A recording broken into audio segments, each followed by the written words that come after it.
Welcome guys, welcome to R K I S.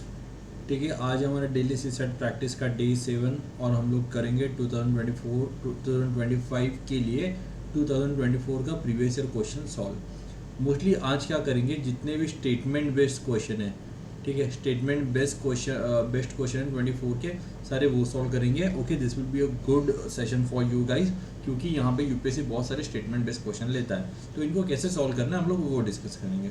तो सबसे पहले question number 59। A question is followed by two statements 1 and 2. Consider the question and the statement. What is the value of m and n where m and n are natural number? Okay, यहाँ पे एक fact establish किया है, m और n क्या है, natural number. तो सबसे पहले यहाँ पे मैं नेचुरल नंबर लिख देता हूँ। नेचुरल नंबर कौन से है, 1 2 3 4 5 6 डॉट डॉट डॉट डॉट आगे। What is the value of m and n where okay ये हो गया। then statement 1, m is greater than m plus 1, m plus n is greater than m and n and m is greater than n। देखो statement 1 क्या लिखी है, statement 1 लिखिए m plus n is greater than mn and m is greater than n। यहाँ पे दो conditions मुझे दे रखी है। ओके, अब मुझे देखो, अगर ये कंडीशन में अप्लाई करने के लिए जाऊँगा तो मुझे यहाँ पे अनगिनत नंबर मिलेंगे, तो मुझे पता नहीं कि कौन सा नंबर क्या रहेगा। तो मैं स्टेटमेंट 2 पे जाता हूँ। स्टेटमेंट 2 पे मुझे क्या दे रखा है, product of m and n is 24। Product मतलब क्या, multiplication, 2 m into n is equal to 24। अगर m इंटू एन 24 आ रहा है तो मुझे देखना है कि 24 कौन से टेबल में आता है। 1 इंटू 24 आता है, 2 इंटू 12 आता है, 3 इंटू 8 आता है, 4 इंटू 6 आता है, देन अगेन 6 इंटू 4। ये 4 नंबर आ गए। अब यहाँ पे आपको यूनिक नंबर दिख रहे हैं, यहाँ पे बताओ मुझे, वैल्यू समझ में आ रही है कि यहाँ पे 8 नंबर है, तो ओनली स्टेटमेंट 2 से भी नहीं आ रहा है, तो यहाँ से मैं हटा देता हूँ। The question can be answered by using one statement alone but can not be answered using the both statement alone, ये हटा दिया। Then the question can be answered by using, देखो ये वाला statement, the question can be answered by using either statement, नहीं, either statement में either एक से आना चाहिए या फिर सेकंड से आना चाहिए, तो दोनों भी नहीं। अब मैं क्या करता हूँ, दोनों स्टेटमेंट एक साथ देखने की कोशिश करता हूँ, दोनों स्टेटमेंट एक साथ देखने की कोशिश करता हूँ। मतलब ये तो मेरे पास अब इतने नंबर्स हो गए, इतने मेरे पास कंडीशन है, अब ये कंडीशन में यहाँ पे फिट करने की कोशिश करता हूँ। तो सबसे पहले मैं क्या करता हूँ, m plus n is greater than m into n, तो 1 इंटू 24 लेता हूँ।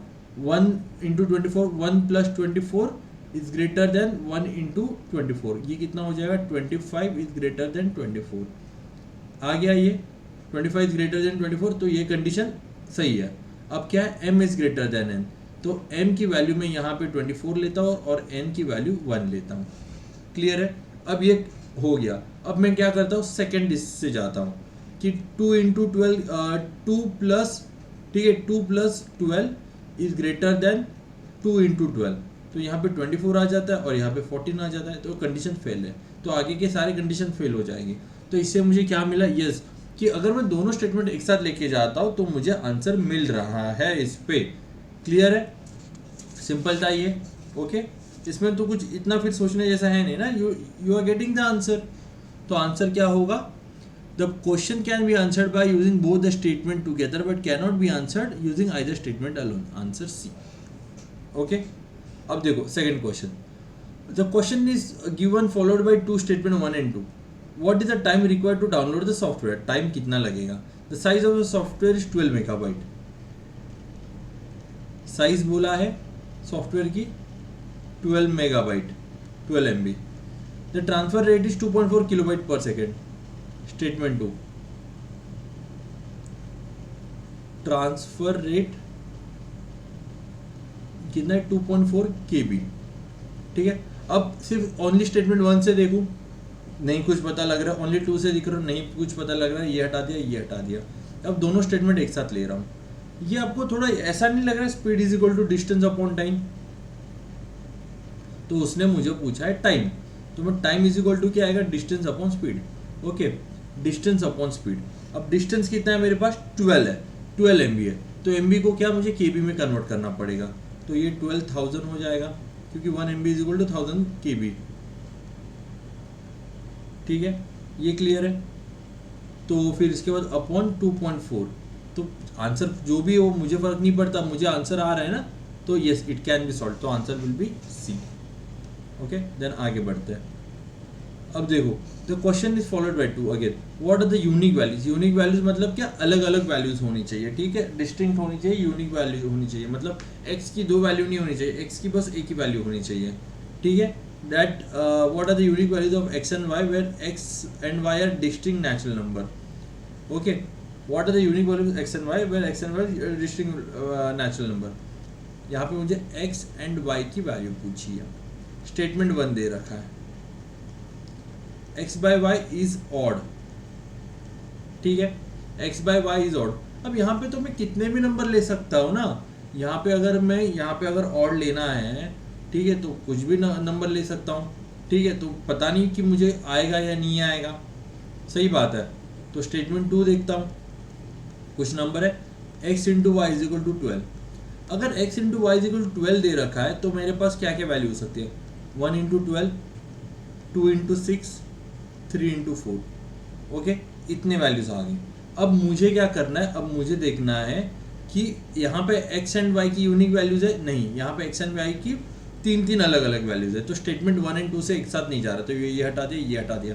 अब दोनों को एक साथ लेके जाता हूँ कि यहाँ पे मेरे पास 3 वैल्यूज है, इन 3 वैल्यूज में से मुझे एक वैल्यू यहाँ पे डाल के देखना है, तो 1 इंटू 12, तो 12 अपॉन 1 कर लिया मैंने, तो 12 आ रहा है, दैट इज इवन, तो ये नहीं हो सकता। देन 6 अपॉन 2 कर लिया, तो ये क्या हो जाएगा, 3, ये ऑड हो जाएगा, तो ये this can be my answer. तो अभी एक बार ये चेक कर लेता हूँ, 4 अपॉन 3, ठीक है, तो ये क्या हो जाएगा, 4 अपॉन 3 इंटीजर क्या होगा, डेसिमल में आएगा, इंटीजर नहीं होगा, तो ये नहीं होगा।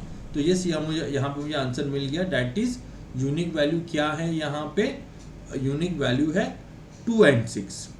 अब बोलोगे कि सर यूनिक वैल्यू कैसे हो गया, यहाँ पे x की वैल्यू अगर मैं आइदर 2 लूँ या फिर 6 लूँ, यहाँ ये कैसे पता चलेगा भाई साहब, ये ऐसे पता चलेगा कि मुझे x जो है ऊपर बड़ा चाहिए, तो यहाँ पे बड़ा कौन सा है, 6, तो x की वैल्यू 6 आ जाएगी और y की वैल्यू आ जाएगी 2।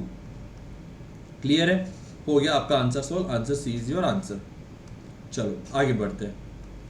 तो क्वेश्चन इज गिवन, अच्छा अगेन भाई, a certain amount was distributed between x, y and z, x, y and z के बीच में कुछ सर्टन अमाउंट डिस्ट्रीब्यूट कर रखी है, वो हु रिसीव द लिस्ट, सबसे कम किसको मिला है, ठीक है, who receive the list. Statement 1 क्या रखी है, x received 4.5 of what y received together, x received 4.5 times what y and z received together, okay, और y received 2, स्टेटमेंट 2 क्या बोल रहा है, y received 2/7 times what x and z received together।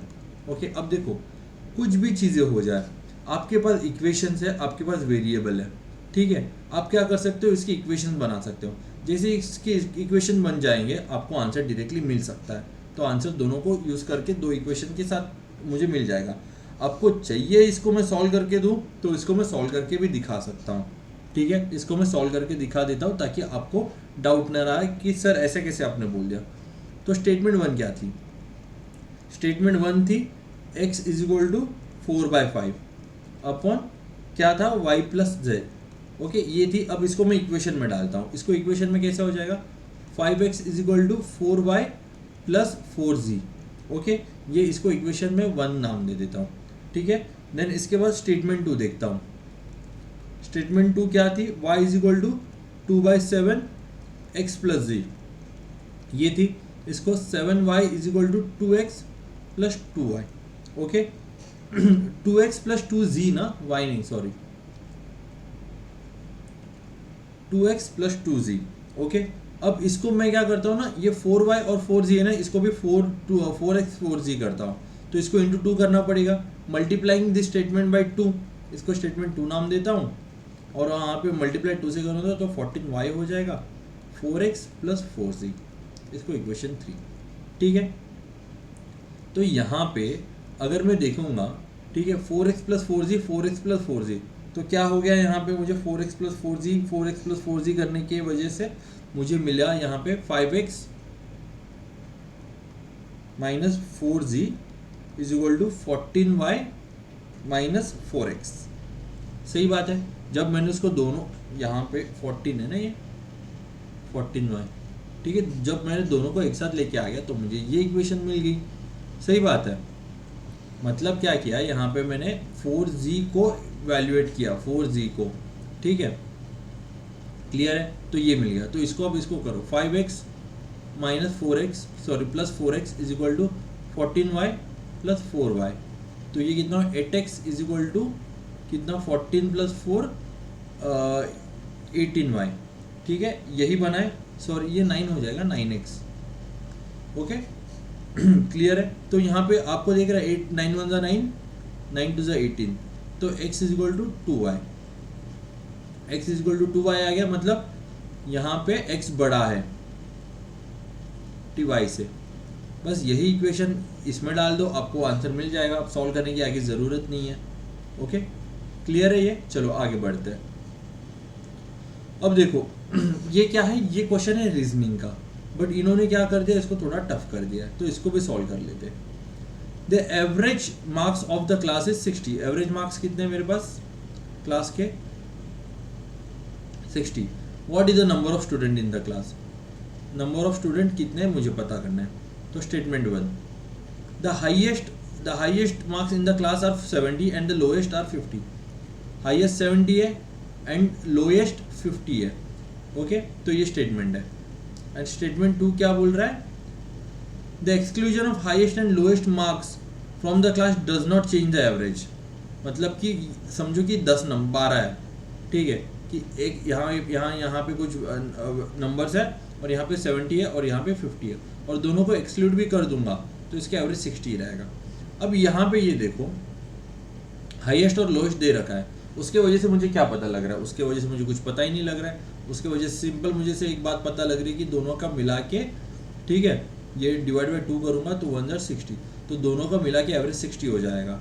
तो अगर यहाँ पे दोनों को मिला के एवरेज 60, अगर मैं ये दोनों को भी हटा दूँ तो एवरेज तो 60 ही रहेगा ना। हाँ, अगर उन्होंने मुझे कुछ दिया रहता कि अगर दोनों को हटा दिया तो एक नंबर मिल जाता है कि एवरेज कम हो रहा है या फिर इतने से कम हो रहा है या फिर इतने से बढ़ता है, तो मुझे स्टेटमेंट 1 और 2 से पता लग जाता था। ठीक है, तो यहाँ पे मुझे दोनों भी यूज़ करके मुझे आंसर नहीं मिलेगा। ठीक है, तो question can not be answered even using both the statements. Okay, तो आंसर क्या हो जाएगा, डी हो जाएगा। क्लियर है ये। चलो आगे देखते हैं। There are 3 distinct prime number whose sum is a prime number. Prime number 3 distinct है, उसका सम भी प्राइम नंबर ही है। ओके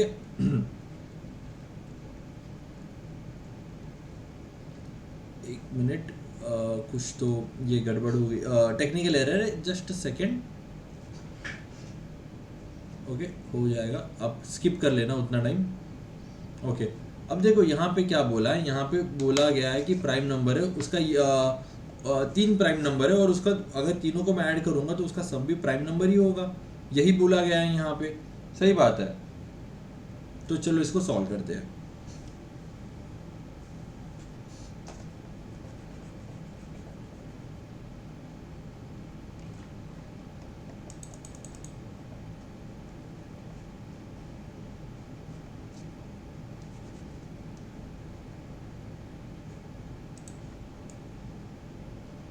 ओके तो ये यहाँ पे लगा देता हूँ।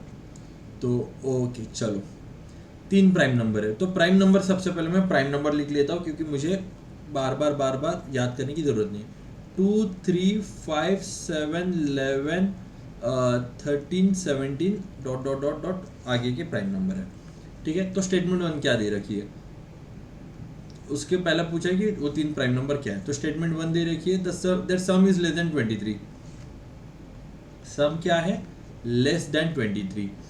तो prime number 1 plus prime number 2 plus prime number 3 क्या हो गया, लेस देन 23। ठीक है, इससे कुछ पता लग रहा है, चलो देखते हैं इसको, इससे सॉल्व करने की कोशिश करते हैं। ठीक है, तो 3 प्राइम नंबर क्या ले रहा हूँ मैं पे 2 3 एंड 5 लेता हूँ। 2 + 3 + 5 ये हो जाएगा 5, ये हो जाएगा 10। ये prime number 10 is not a prime number, ये हटा दिया। ठीक है, अब देखो प्राइम नंबर के लिए मुझे क्या चाहिए, मुझे 3 और चाहिए, तो 2 तो मैं कभी ले नहीं सकता। ठीक है, तो मैं क्या कर रहा हूँ 3 5 और 7। अब 3 + 5 कितना हो जाता है, 8 हो जाता है। 3 + 5 + 7 ठीक है, ये हो जाएगा 10, ये हो जाएगा 15। 15 is not a prime number, ये हटा दिया, तो 3 5 7 हटा दिया। अब 5 7 और 11 देखता हूँ। 5 + 7 + 11, ठीक है, ये हो गया 11, ये हो गया 7, कितने हो जाएगा 18। 18 के आगे 5, 18 19 20 21 22 एंड 23, यहाँ पे 23 आ रहा है। ठीक है, तो ये नंबर हो सकते हैं 5 7 और 11। मुझे बताओ यहाँ पे क्या बोला है, लेस देन 23 बोला है, तो ये नंबर नहीं हो सकते। अगर more than less than equal to बोलते तो 23 हो सकता था, या फिर नॉट मोर देन 23 बोलते तो फिर भी हो सकता था, बट यहाँ पे क्या बोला है, लेस देन 23 बोला है। ठीक है, तो 23 नहीं है, लेस चाहिए उससे। ठीक है, तो मैं स्टेटमेंट 2 देखता हूँ अभी। Out of that one number is 5, उसमें से एक नंबर क्या है, उसमें से एक नंबर 5 है। ठीक है, एक नंबर 5 है, तो एक नंबर 5 के लिए क्या कर सकता हूँ मैं। ठीक है, एक नंबर 5 के लिए देखो क्या कर सकते हैं, बताओ मुझे। यहाँ पे एक नंबर 5 के लिए समझो कि यही नंबर लेता हूँ, 5 + 7 + 11, तो कितना हो जाएगा 23, ये नहीं है।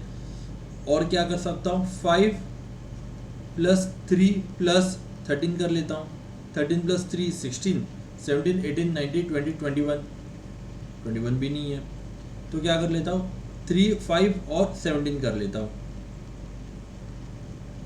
ये हो जाएगा 8, और 17 के आगे 8 कितना हो जाएगा 25, 25 भी नहीं है, तो यहाँ पे तो आ नहीं रहा है। और क्या नंबर यूज़ कर सकता हूँ मैं, चलो देखता हूँ।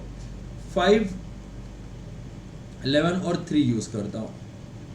5 + 4 16 17 18 19, यस, यहाँ पे एक हो रहा है यहाँ पे। ठीक है, और क्या नंबर यूज़ कर सकता हूँ, 3 5 और 11, 3 5 और 11 तो कर लिया ना, तो अगर 3 5 और 11 यहाँ पे हो सकता है, तो 3 5 और 11 यहाँ पे भी तो हो सकता है ना। तो 5 + 11 + 3 करूँगा तो 19 ही आ जाएगा, तो यहाँ पे भी तो मुझे नंबर मिल ही रहा है। ओके, देन आगे देखते हैं।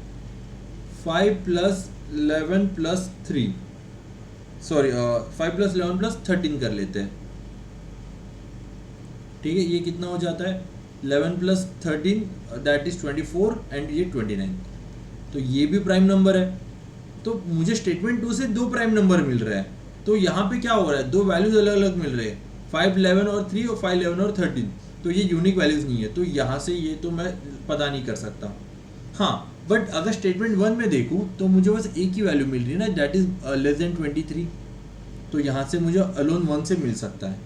इनफैक्ट मुझे दोनों को मिला के भी मिल सकता है, बट यहाँ पे सिंपल सी बात है, मुझे स्टेटमेंट 1 से डायरेक्टली मिल गया, तो यहाँ पे आंसर क्या होगा, option A. The answer, the question can be answered by using one of the statement alone but can not B solve using other statement alone. अब देखो सिंपल सी बात है, तो जब भी ऐसे इंटीजर वाले क्वेश्चंस आ जाएंगे ना, और जिसमें ज़्यादा कैलकुलेशन हो, तो समझ लेना कि वो आंसर आना बहुत मुश्किल है, इम्पॉसिबल है। ठीक है, उसको सॉल्व करते वक्त मत बैठो, उसको छोड़ दो। Is x + y N integer, ठीक है, x + 2y N integer. Statement 1 क्या बोल रहा है, x + 2y 2x + y N integer. तो अगर 2x + y एन इंटीजर में ले रहा हूँ, ठीक है, तो मैं क्या करता हूँ, तो मैं कुछ ऐसे वैल्यूज लेके आता हूँ जो मुझे इंटीजर देगी। तो x की वैल्यू में 1.5 अज्यूम कर लेता हूँ एंड y की वैल्यू में 2 अज्यूम कर लेता हूँ। तो 2 × 1.5 + 2 कितना हो जाए बताओ, ये 3 ये 2 ये 3 होगा प्लस इज इक्वल टू 5, तो 5 integer yes is 5 N integer, 5 N integer. ठीक है, क्लियर है ये। बट अगर मैं थोड़ा वैल्यूज चेंज कर लूँ, ठीक है, अगर मैंने वैल्यूज चेंज कर लिया तो पॉसिबल है क्या कि मुझे इंटीजर आना है। ठीक है, तो स्टेटमेंट 1 से तो मुझे इंटीजर मिल रहा है, तो यही चीज़ अब मैं स्टेटमेंट 2 में डाल के देखता हूँ। ठीक है, x + 2y is an integer, तो वैल्यूज़ क्या है मेरे पास यहाँ पे, x की 1.5 एंड y की 2। ठीक है, x + 2y, x + 2y, तो 1.5 + 2 × 2 दैट इज 1 + 0.5 + 4 दैट इज 5.5, तो 5.5 इंटीजर नहीं है, तो यहाँ पे इंटीजर नहीं है, तो दोनों स्टेटमेंट से नहीं होगा। ठीक है, क्योंकि एक से आएगा दूसरे से नहीं आएगा, दूसरे से आएगा एक से आएगा, बताओ मुझे, तो ये सिलसिला चलता रहेगा, the answer can not be answered. Okay, clear है ये। चलो आगे बढ़ते हैं। बहुत बढ़िया क्वेश्चन है ये, एवरेज से, ठीक है, सॉरी इक्वेशन से, एवरेज से नहीं। A person buys 3 article P Q and R for 50, P plus Q plus R is equal to 50। The price of an article P is 16. Sorry, the price of an article Q is 16, which is list. तो यहाँ इसके वजह से मुझे क्या मिल गया, P Q is equal to 16 है तो पूरा 50 है, तो P plus R is equal to 50 minus 16 कर लूँगा, तो P प्लस आर मुझे कितना आना चाहिए, ये 16 हो जाएगा, ये हो जाएगा 34, ठीक है। ये इक्वेशन 1 मुझे मिल गया, समझो P प्लस आर मुझे 34। अब देखते हैं कि क्वेश्चन क्या है। What is the price of article P, P की प्राइस कितनी है, यहाँ पे मुझे P प्लस आर की प्राइस पता है, P की प्राइस नहीं पता। The cost of the P price not more than R, P की प्राइस आर से ज़्यादा नहीं है, तो P की price not more than R, ठीक है। तो P plus P is greater than equal to R, तो यहाँ पे P की प्राइस में यहाँ पे 1, okay. The price of cost P is not more than R, ठीक है। तो P की 1 कर लेता हूँ और R की 33 कर लेता हूँ, या फिर P की 10 कर लेता हूँ तो R की 24 हो जाएगी। तो ये तो मल्टीपल वैल्यूज मिल जाएंगे ना, तो मुझे नहीं पता, ठीक है। मतलब यहाँ पे ये भी वैल्यूज लिख सकता हूँ मैं, 17 प्लस 17 तो 34 हो जाता है। तो स्टेटमेंट 1 से तो मुझे कुछ नहीं पता लगा, स्टेटमेंट 2 से देखता हूँ। Cost of R is not more then P, ये ही चीज़ यहाँ पे भी नहीं बोली है और यही चीज़ यहाँ पे नहीं बोली है। अगर P R से बड़ा नहीं है और या फिर R P से बड़ा नहीं है, तो वो क्या दोनों सेम वैल्यू हो जाएंगी। तो P plus R is equal to, तो P प्लस आर कितना हो जाएगा, तो उसको 17 प्लस 17 करूँगा मैं, तो ये 34 हो जाएगा। तो दोनों स्टेटमेंट के साथ मैं इसको सॉल्व कर सकता हूँ, ओके। तो वैल्यू मिल गई मुझे P की, दैट इज 17, R की वैल्यू भी 17 और Q की वैल्यू 16, ओके। अब एक लास्ट क्वेश्चन, जस्ट पानी पी लेता हूँ, just a second.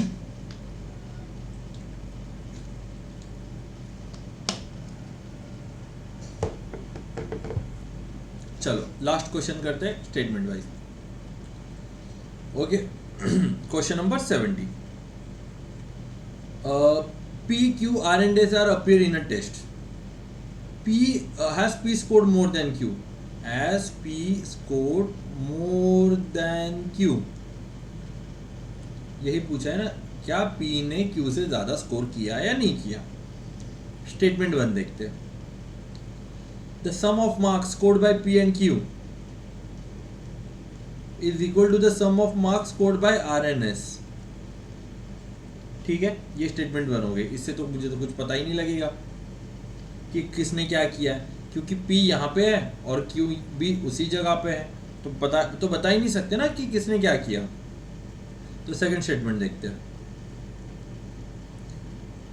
The sum of marks scored by P plus S is more than sum of marks scored by Q plus R। देखो P और S ने मिलके ज़्यादा मार्क्स स्कोर किए Q और R से। यहाँ पे मुझे पूछा है कि P is greater then Q है क्या। अब समझो कि अगर P ने 2 मार्क्स स्कोर किए और R ने 10 मार्क्स स्कोर किए और Q ने, ठीक है, 5 मार्क्स स्कोर किए और R ने कितने 3 मार्क्स स्कोर किए, तो फिर भी बात यही बनी ना कि P बड़ा नहीं है Q बड़ा है यहाँ पे, तो इससे तो कुछ कंक्लूजन हो ही नहीं रहा है। अब दोनों को मैं एक साथ लेके देखता हूँ कि समझो कि P ने 2 मार्क्स स्कोर किए, Q ने 10 मार्क्स स्कोर किए, R ने 5 मार्क्स स्कोर किए और S ने भी 5 मार्क्स स्कोर किए, या फिर इसने 7 और या फिर इसने 3 मार्क्स स्कोर किए। कुछ होने वाला है यहाँ पे भी कुछ नहीं होने वाला, कुछ पता ही नहीं लगेगा ऐसे। तो अगर एक वैल्यू भी दे ही जाती फिर भी निकाल सकता था, बट यहाँ पे वैल्यूज नहीं दे रखी है, ठीक है। तो answer can not be found, okay guys. तो अब सॉरी, लास्ट क्वेश्चन तो अभी आ रहा है, तब नहीं था, अभी ये लास्ट क्वेश्चन है, ठीक है। चलो इसको सॉल्व करते हैं। क्या दे रखा है, ये कितने क्वेश्चंस हो गए, इसको अगले, चलो बहुत टाइम हो गया ना, वीडियो काफ़ी लंबा हो जाएगा। ठीक है, 25 मिनट तो अभी हो गए, इसको मैं अगले इसमें सॉल्व कर देता हूँ, ठीक है, नहीं तो वीडियो काफ़ी लंबा जाएगा। ओके, चलो गाइस, देन मिलते हैं अगले वीडियो में, जो हम लोग again tomorrow I will upload the next video. Okay guys, thank you so much, bye everyone.